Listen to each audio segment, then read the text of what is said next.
Today's guest is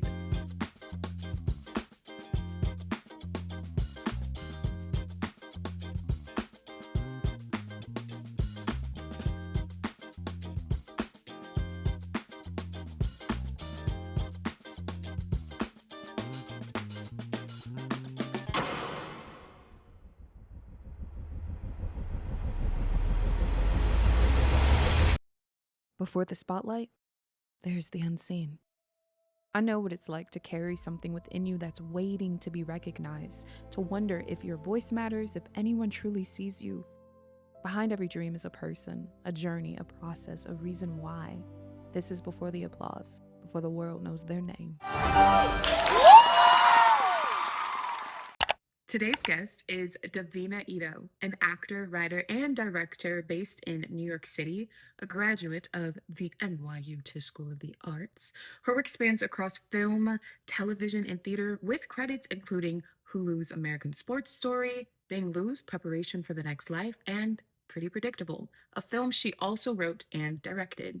A six-time, hold on, let me say it for the people in the back. A six-time, put some respect on it, Best Actress recipient and Tommy Tune Award winner for her performance as Eveline in The Wiz.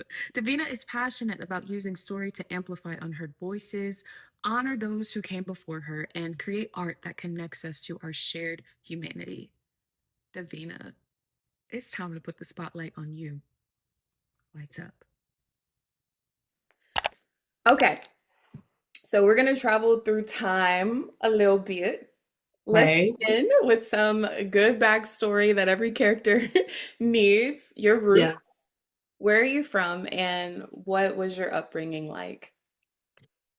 I am from Houston, Texas. I was a military kid, so moved around a lot, but I claim Houston roots because that's when I really stepped into my calling as an actor. So that's where I ground myself there.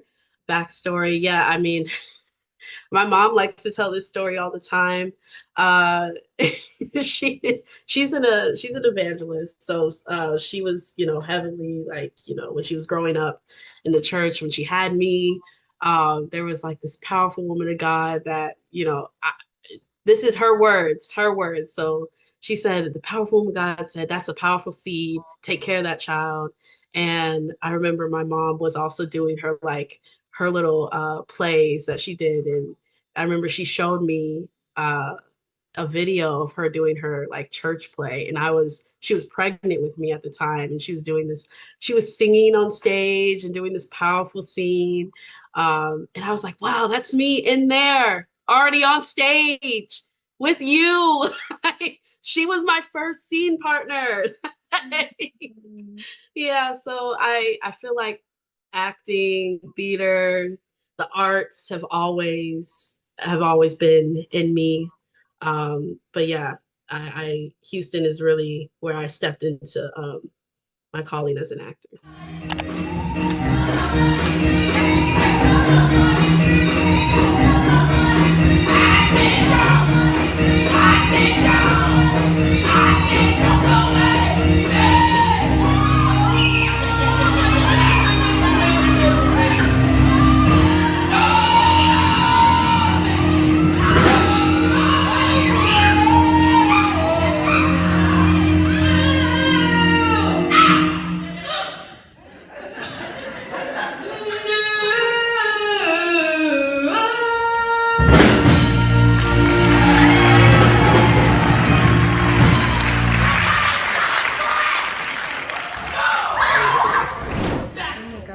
That your roots literally as an artist begin with your mother. That is so unique because everybody's story doesn't start that way. And I love that your mom always knew that there was a divine calling on your life. Mm-hmm. Does that play a little bit into how she named you? Does your name have a special meaning? Yeah, it's yeah. It was changed. It used to be Cheyenne Faith, but it was my Nigerian father was like it needs to be more spiritual, and so I was like, well, I didn't have any say in this, Yeah. but Honestly, so it became Divina Aganavo. And Aganavo means only God. Mm. And of course, Divina means divine. My parents met in Europe, in Italy. So Divina, so divine, and then Aganavo, only God. And uh, my name is like a testament of, God's work in my life, and it's something that I'm like, this is, let my name continue to manifest itself daily. That's like my mantra, my prayer. It's like, Lord, just let my name manifest itself daily. That, yeah, I've had some only God moments, so I have so many stories, but it's truly, all the glory goes back to God. Yeah, let's lean into that a little bit more. What comes up for you as an only God moment on your path? Mm. Yeah, I mean, I was I was in prayer this morning, and I was just filled with gratitude. I've been kind of um like, I don't know, just as I'm like going through my own journey, there's like a lot of like waiting that has to happen, and like a lot of patience and testing of your faith in that season of waiting. So for me, like I was just grounding myself in gratitude. I was like, wow, um, I am really grateful for moments like this, like getting to speak with you. We did a workshop earlier today with amazing acting coach Alexia Robinson, and um, just moments like that where I get to put up my art, whether it's for reading, whether it's like knocking out a self tape. It's like, this is my moment. I get to share my art, I get to perform, and you're giving me a taste of what's to come. Like, God is giving me a taste of what's to come.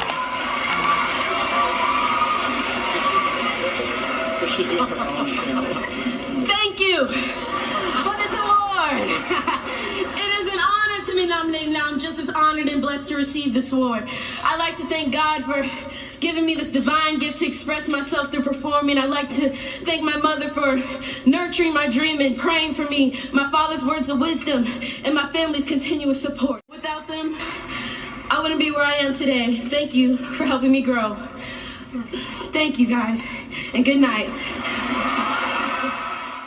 My best friend, he he created this like perfect analogy many conversations ago about like, God is really cooking. Like, I was brought back to that in prayer this morning, because I was like, wow, I if you think about, like, I have a really close relationship with my mother, and when I think about her, I think about her cooking. I think about how everything is made in love. And when, I don't know if you have a Black mama, she cooking in the house, the aroma fills the whole house. You could smell it from, um, your room.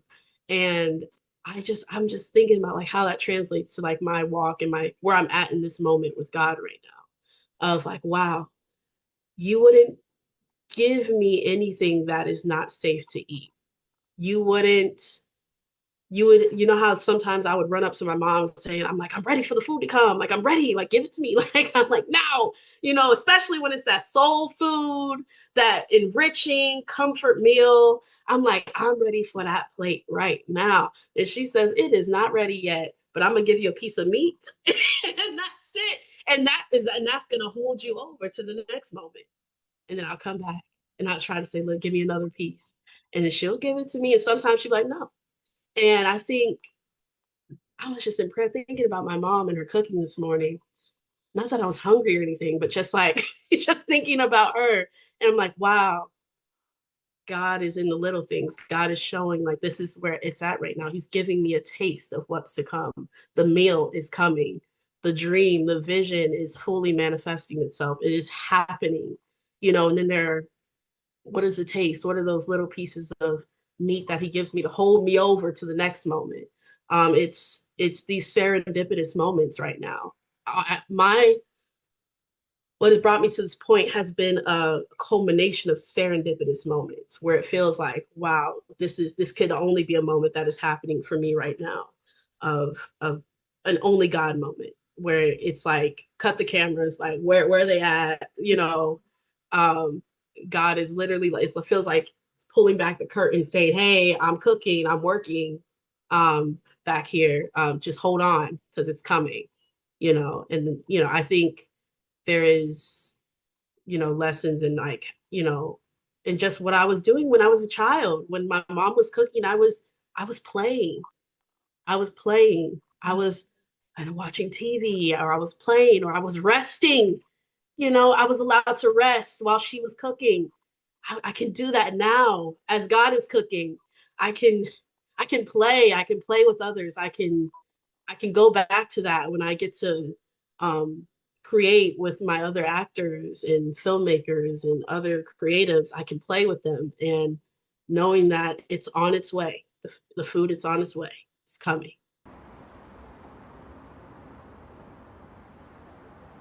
I want to be that great one day. It's not a matter of if, it's a matter of when. I wanted to be the best dancer. I had to be. And I didn't care if it took all her money and all her time. And all she wanted was for it to come true. Yeah, it's so amazing to know that God is always foreshadowing our future, but because of the life that we live and the divine blessing and the calling, like you're not going to arrive unprepared. And so it's all in the small, what may feel small at times, that's really the preparation. And I think sometimes when you're walking your path, by faith or by manifestation, whatever you process your vision becoming reality. Sometimes when you keep hearing like preparation, preparation, you're like, I'm tired of preparing. I don't want to prepare no more. We get very human. But the fact that you're owning it, would you call this chapter of your life serendipitous? Like, would if you had a chapter name? I would call this era becoming, becoming. So Coming. it's my becoming era. Um, there's like who I am now, and then stepping into who I want to be, where I want to be, knowing that like I haven't arrived. And even when I do reach these new heights and levels, still knowing that like there's even more evolution to happen once I get to that certain space. So it's like in a season of embracing really uncomfortable moments, like just artistically, like, when I graduated from NYU, it was like, okay, it felt like, and now I'm back to being a freshman again, a freshman to life. And just getting my bearings, adulting, and trying to figure out what is the next step or the right move, um, to get to where I really want to be, with acting. Like that's um I feel like that's kind of like the season I've been in, of just trying to like grow through those like really uncomfortable moments. Yeah. So you being in this place of understanding how important it is to be present, were you like that as a child? Was this now an arrival spot that you've grown into mentally? And as a child, I am assuming you were encouraged to pursue the arts because of your mother's background. Yeah, I mean, we were always a big arts family. My mom was she's someone that, like, she didn't care, what we did really, as long as we like loved it. She was very supportive of that. Whether it's running us up and down to the rehearsals, and buying us, dance shoes or whatever. My brother was like in band, and now he's a scientist. So like, he that jump was crazy. But yeah, my sister, she's like a classical vocalist, and she has this amazing operatic voice. And my older sister, she plays the piano. And so my grandfather went to Tuskegee. university, and he was a theater major before he joined the army. So that was kind of like that legacy is being carried on through our family. But she was supportive of anything we want to do. I think her main thing was really just nurturing the gift. That is something that she has instilled in me, um, to truly just nurture it. And there was a point where it felt like, um, it was in its infancy stages, like, being, um, I'm I'm not a mother or anything, but I can um, kind of speak to like what she was trying to explain to me about. Like there's a season where it's just for you to have. There's nobody's allowed to come and try to speak over it. No one's allowed to, when you first have your baby, it's like, don't anybody come over. Don't anybody touch this child. No kissing this child. I don't care how cute they are, but it was like there was a private moment where it's just you and God and your gift. And it felt there was a point earlier in my career where it was like that. And now it's like no, now it's time. It's ready. You're ready for it to be seen. You're ready for it to be shared with others. You're ready to help others with it, and let it go and be its own thing. So it's like that journey of knowing where it's like you're very protective of whether that infancy stages of your gift, where it's like you're in training, you're figuring out what type of artist you want to be, what type of stories you want to tell, um, you know who you care about, what you care about, what are you talking about. And I think that's essentially the root of like what I get at in all my work in acting and storytelling is like, what are we actually talking about? Like I always ask that question, like, what are we actually talking about? Are we adding to conversations that like um, are already happening, or are we bringing up new perspectives? But getting to the root of like, let's actually have real conversations through the work we're creating. And I think getting to roll around in that space, that very like closed off, messy processes. That's what I call like the infancy stages of that. And it could be college, it could be training, but it could be any moment where you feel like you haven't, there's a certain shift where it's like, okay, I'm ready for this to be shared. I'm ready to be seen. I'm ready to invite more people in to be a witness to what I have to give. Um, yeah, so just nurturing it, understanding what it needs right now. Yeah, that's kind of just, she's always been an encourager of that. And she knew I was serious about it, about acting. I've been doing it since I was like, doing it seriously since I was like 12 years old. Um, and then, yeah, she's just every single performance she showed up to, she was like, okay, yeah, you got something serious, real.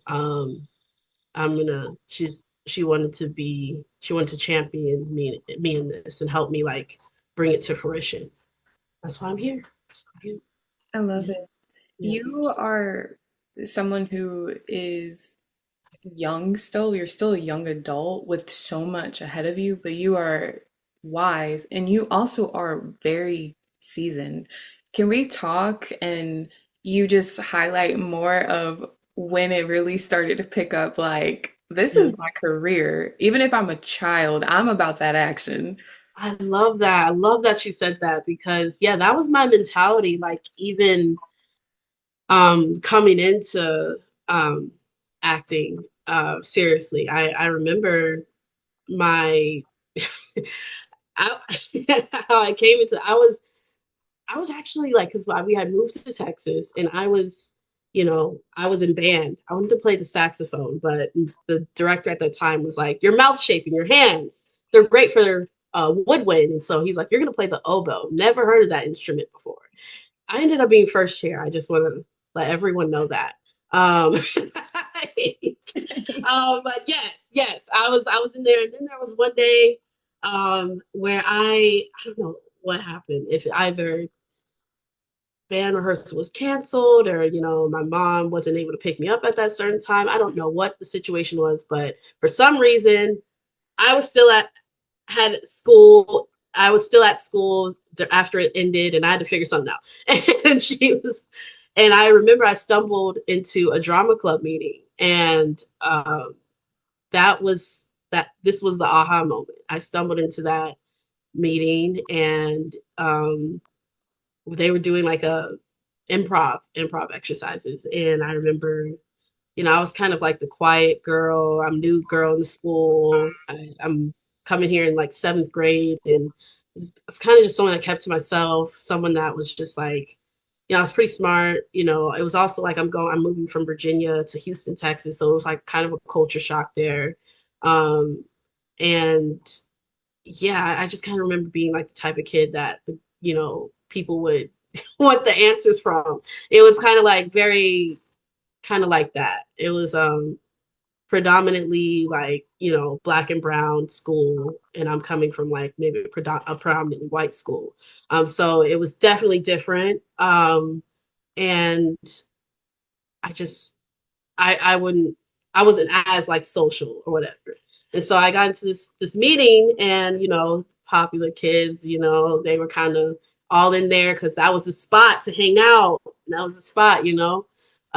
Love a good theater teacher, love a good middle school theater teacher that just helps the kids have a space to play. And yeah, it was an improv exercise, and I just remember something came over me. I went up there, um, and she was like, "Okay, you are a toddler who just lost her mom in the store." And I just remember I got on my knees, and I just started like bawling. I just started crying, bawling, and like wailing, calling for my mommy. And I was like, wow, like, okay.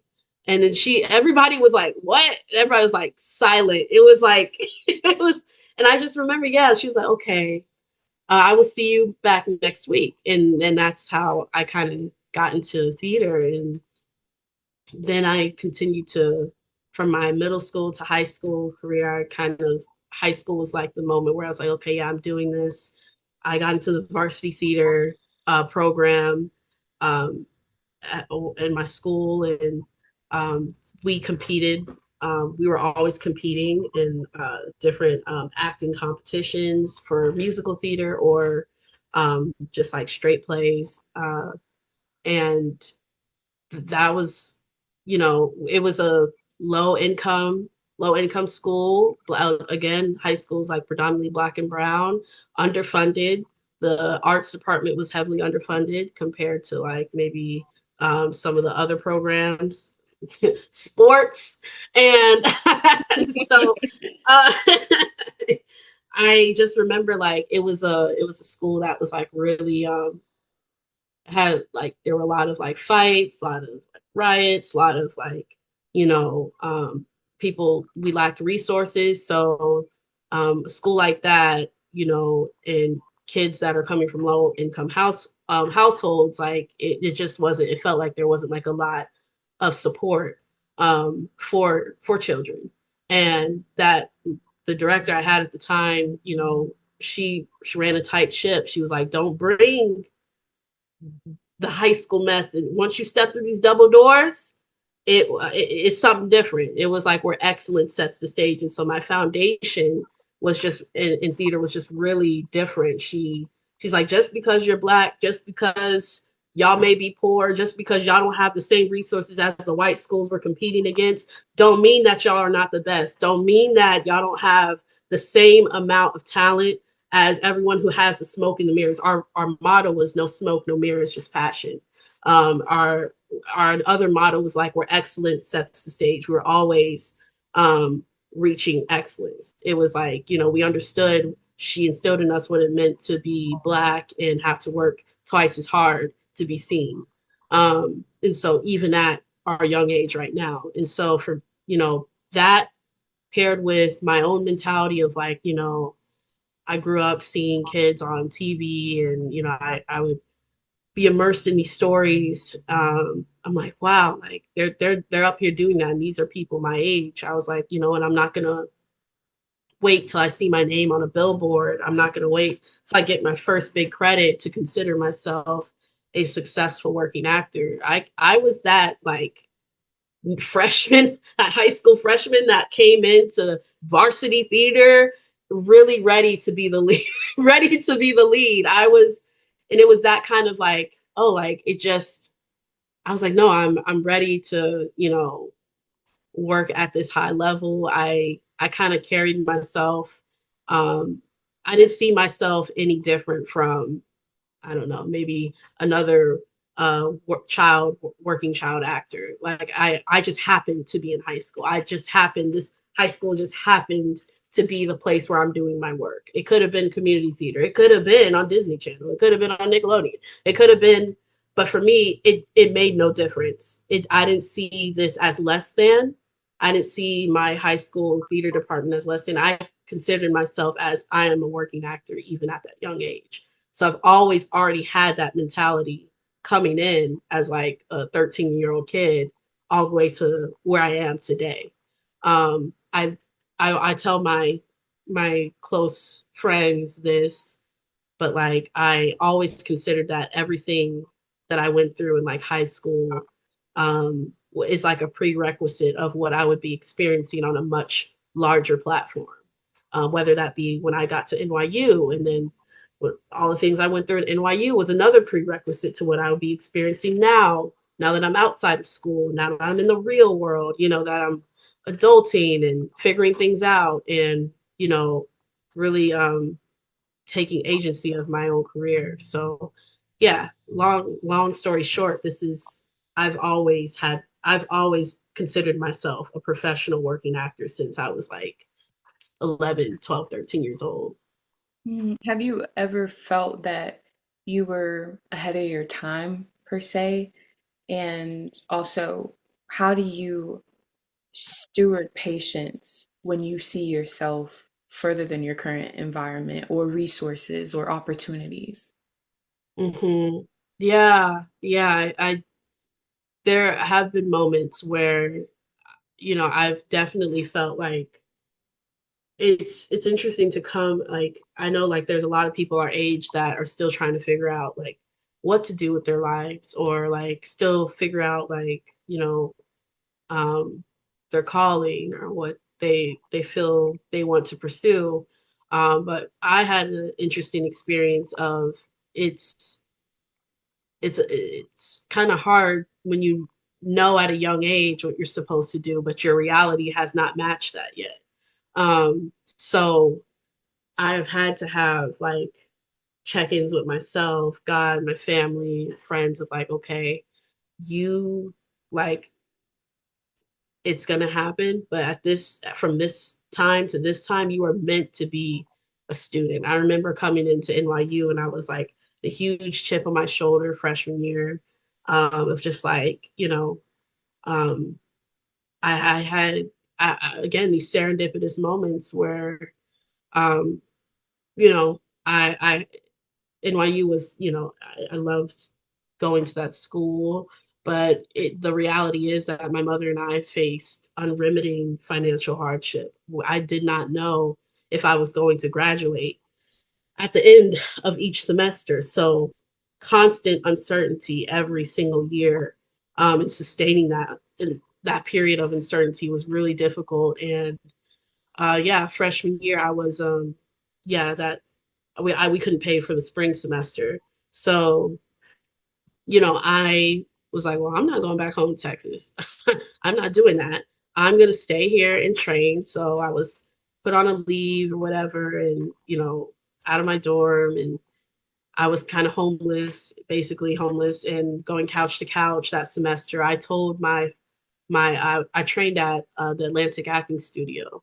And I told that the faculty there, I was like, I don't want to go home. I want to continue training. Um, and they gave me a full ride to their conservatory. Um, they were like, we believe in you so much. You are extremely talented. We don't typically do this for anyone. I remember there was like a really strict teacher. She was like kind of like, you know, uh, hard. very strict. If you're on time, you're late type teacher, she will shut the door on you, and I just remember like when she heard that I um was leaving NYU for that period of time, I remember she came to me crying. And I just was like, there's just these moments of like, whoa, like I did not expect that from you. Um, but these are the serendipitous moments I'm talking about where I'm like, Davina, it's not a game. It's not a game. It's like there people really do see you. And it's not like your mom or your family just saying, no, you really need to pursue this fully. Like yes, they affirm that, but it's like when you have these moments where people are moving mountains for you, there's something there you really need to continue to follow through with. And so I trained at their conservatory and they were like, hey, whether you go back to NYU or not, just know that we're here to support you. And I guess that moment there, I remember, of course, I had like I started having my first panic attacks, um, dealing with homelessness and the whole thing of like financial insecurity and poverty and from my family and just like wanting to escape that. And, my parents are highly educated people, both with master's degrees. And so like they started to break the cycle of poverty that's, in the bloodline. And so I was like, well, what am I gonna do with that? Like, it was just a lot for 18, 19-year-old to like carry the burden. Nobody in my family has went to school like NYU. Nobody even in my graduating class, I remember graduating at the top, like 2% of my class. And even the valedictorian, she went to the, you know, the college that, the state school that's like open to everyone. Like, not to say anything, anything. Okay, maybe not. I was just like, but I was just like, it was just like people around me didn't think to go to NYU or didn't go think about Juilliard, didn't think about Yale, didn't think about, the Ivies. It was just kind of a thing that didn't happen. So it happened for me. And it was like, okay, I really need to like, follow through with this. And I used to feel bad for you. Now I just feel bad for me. You may have been sent away, but I was the one left alone in the real world. The real world. That's all they talked about where I was. But no one knew where it was or how to even get there. You want to know what it is? It's giving 95% of what you have. Trying to enjoy 5% of what you really want. And being too tired to do it at the end of the day. when I got there and I was going through that period, I was like, yeah, these people are moving mountains for me. I feel like I need to like, what am I doing here? Like I should be working. I should be, on stage somewhere. I should be booked on TV somewhere. And I'm like, I'm having I've literally had professors tell me, what are you doing here? Why are you in school? And I'm like, oh, yes, because a little old girl from Houston can just naturally just go on TV or on Broadway. It's just so easy to do that. And it's like, no, I'm here to continue moving along and to connecting with the right people, what my mom calls destiny helpers, to find my people, to find a destiny helper that can to get me to somewhere, um to build my team, to build my community, to be surrounded around like-minded individuals, that also dream big. So I'm like, that's what I'm doing here at NYU in New York. And yeah, but I know they meant well by that, but it was just like I would get comments like that, all the time, just at the moments I would, I felt like God knew I needed it the most. People always would tell me, you just give like your art, you like I've had people tell me that you just feel like it feels like you're going to be famous. And I was like, what does that mean? And I was just like, I was like, genuinely, what does that mean? They're like, you just give off an aura, you give off a vibe that like you're meant to be something more. And I would hold on. These are like peers telling me this. These are strangers telling me this. You know, high school. Last thing about this is just, um, I remember we were competing for like a one act play competition, and you mentioned winning it 6 times. You know, I won that at the state level, and mind you, we were all Black cast in Texas, competing against all these white schools across Texas. Again, it's Texas, and so I just remember we were there, and our school, we had to do the show and under like we had to do a one act play, condense a whole full length play into within 40 minutes. If you go over 40 minutes, you're disqualified. And so something went awry with the timing, and they disqualified our school. And I was like, wow, okay. And I knew that for who was going to be best actress, I was like, okay, it's gonna be down to me or this this girl that's playing a professor who has cancer. I was like, I don't think I'm beating her. Like, I don't know. I don't know. And kind of the show kind of sets her up to win. For, Yeah. like, I don't know. I'm like, wow, yeah, that's quite a show. But I just remember they were like, okay, and now best actress in the state of Texas is drumroll Divina Ito. And I was like, you win best actress competing against these like predominantly white schools in these predominantly white spaces. Our schools to still win, even from coming from a disqualified school, like that just was like a moment for me of like, it does not matter. Like when God says yes, there's nothing that can stop that. Genuinely, nothing that can stop that. And I've understood that, like, you know, at the right time the Lord will make it happen. And, you know, how I steward that is by continually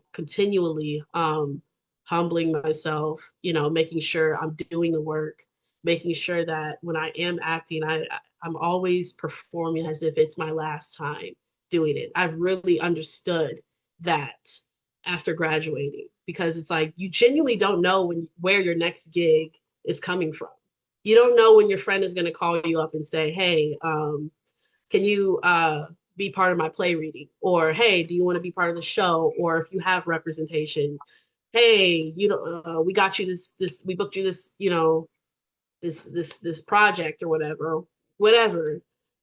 Um, you just don't know when your next opportunity is going to come. So I've been building that muscle of like being deeply grateful for every single opportunity I get, and knowing that like if this is like, I know God will open more doors, but like in those moments, I'm like, if this is the last time I'm going to um, perform, I'm going to give it completely my all. I don't care if it's a 2 minute scene, or I don't care if it's a 3 hour show, you know? And I think that kind of is just building off of like the work that I started in my foundation when I was a kid. Like, y'all gonna do this show full out if it's just in front of 5 people, you know? And it's like that level of excellence, that level of quality that you are giving out to people.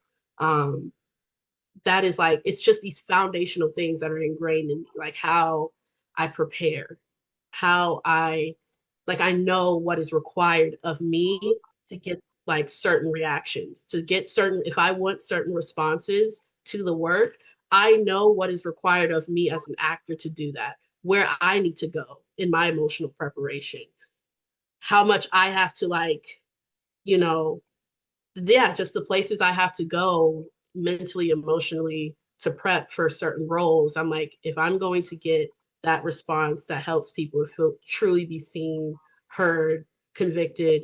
I know that like I have to go to that deep place, and I have to, of course, take care of myself along the way. But it's kind of like this morning, I was like, I know what to do. I know what to do. There's no if and buts around it. I know what is required of me to operate at the level I want to operate on.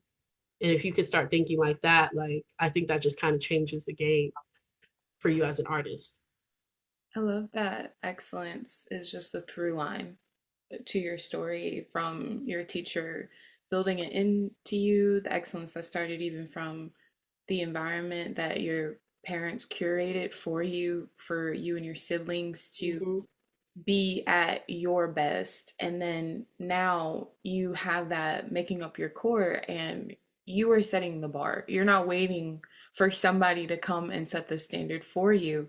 And that makes all the difference for people that want to be at a quote unquote higher level on their journey of what that means for them. Like you are doing the work, and that's also speaking to your discipline, to your drive, to your passion. Again, that you're not afraid to get dirty, to get down in there, to sacrifice, to literally put yourself in a position of denying your needs because you understand that there's a higher calling. And it's hard and it's challenging, but like I just want to stop for a minute and say like, girl, I see you because I am inspired by that, and more people need to hear like, yes, you're gonna have challenges, but you got to just keep telling yourself like this is all for a purpose. And it's just different when you are talking with somebody who is purpose driven. Like it's so easy to get caught up in the day to day and noise and nonsense that distracts you from you were sent here on this earth for a reason.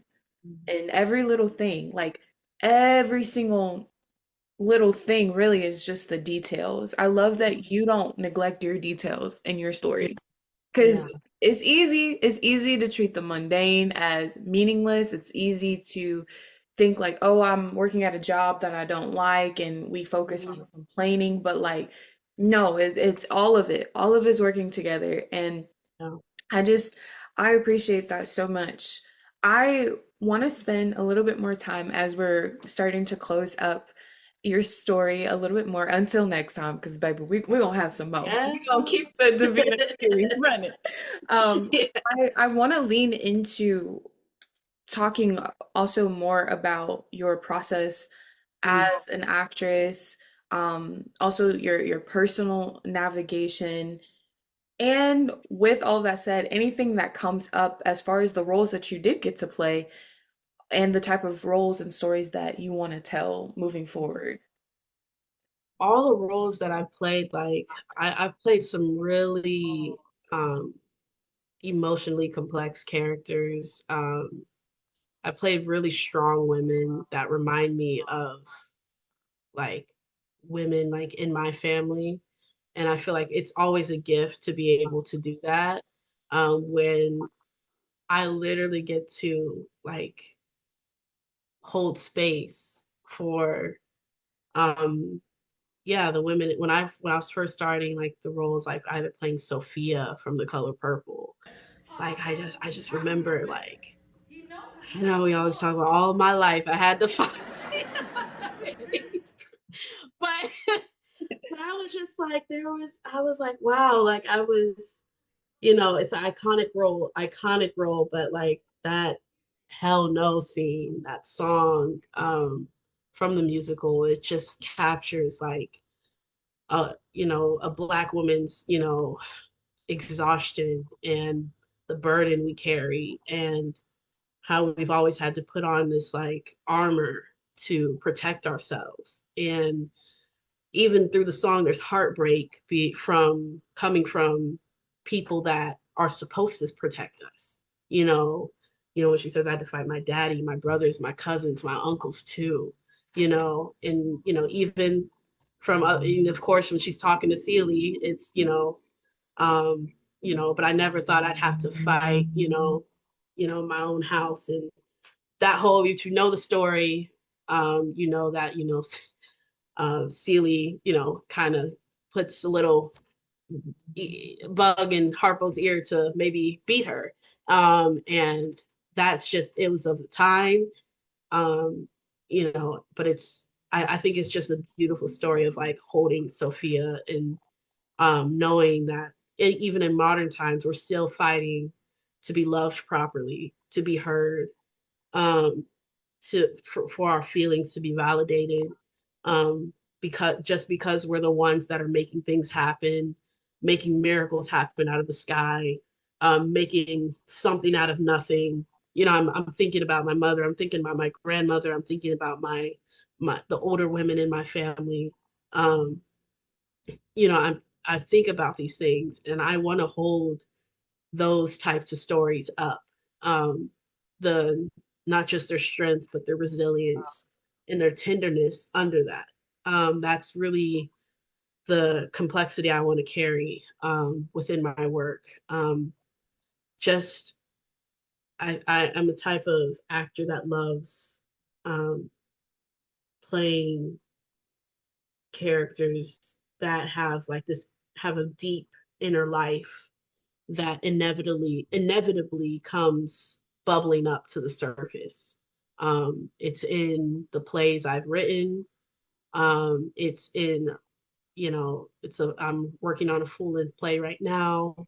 Um, yeah, it's a working title, but it's called Sex, Sex, and More Sex. And yeah, there's no like trying to be as professional as saying the title.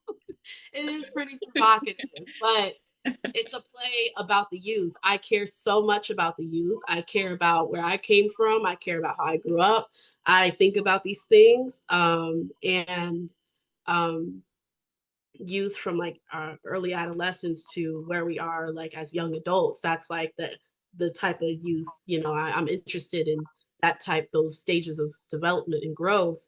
And what that play I'm writing is about is just I'm exploring the youth's relationship to sex and their sexual awakening without proper support or education, and how that affects our relationships with the other sex, platonically or romantically.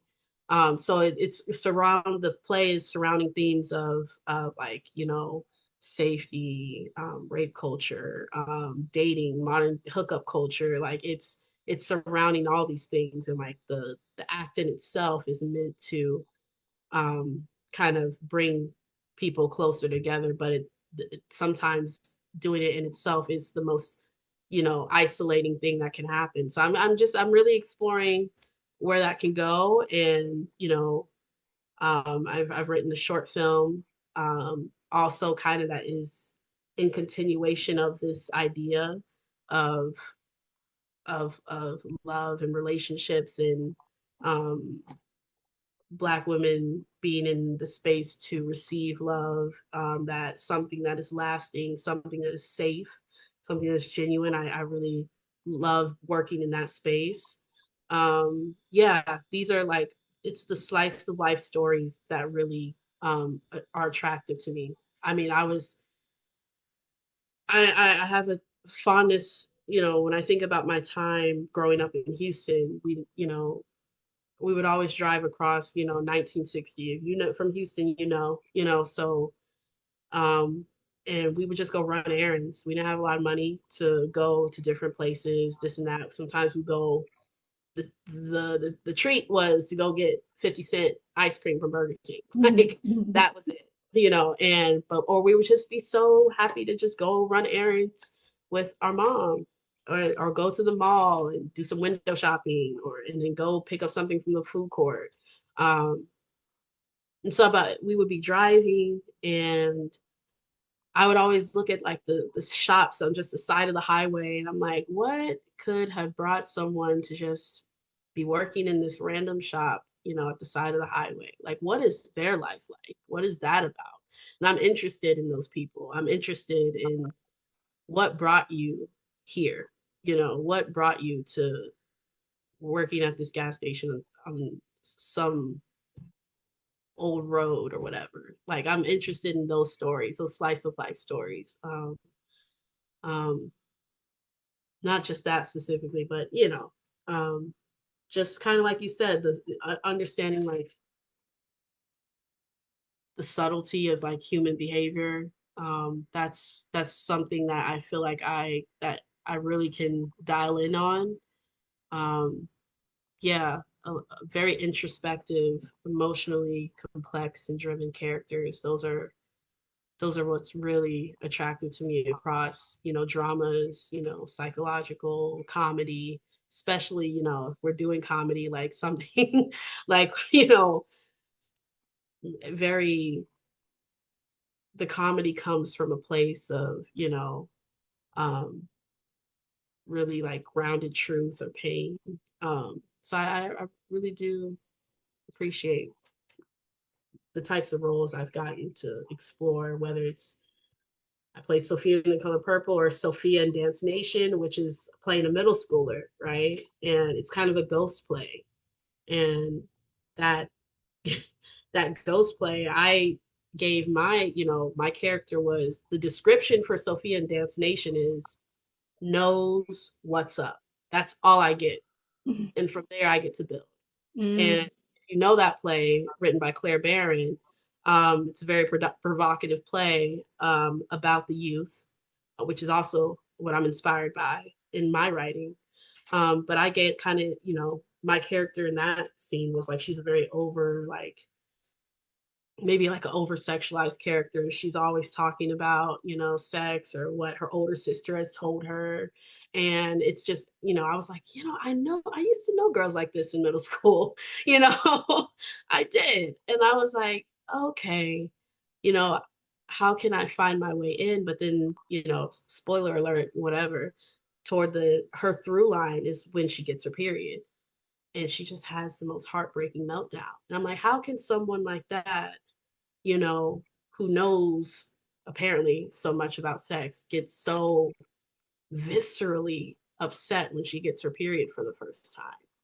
And when I did that moment on stage, every single night, I think for me, my in to that character, the way I like was able to break into playing Sophia in Dance Nation was that I had to have my own little secret for like how I came into it. I was like, maybe she has like um, you know, porn addiction, and she's getting all this information from unreliable sources and she has no support.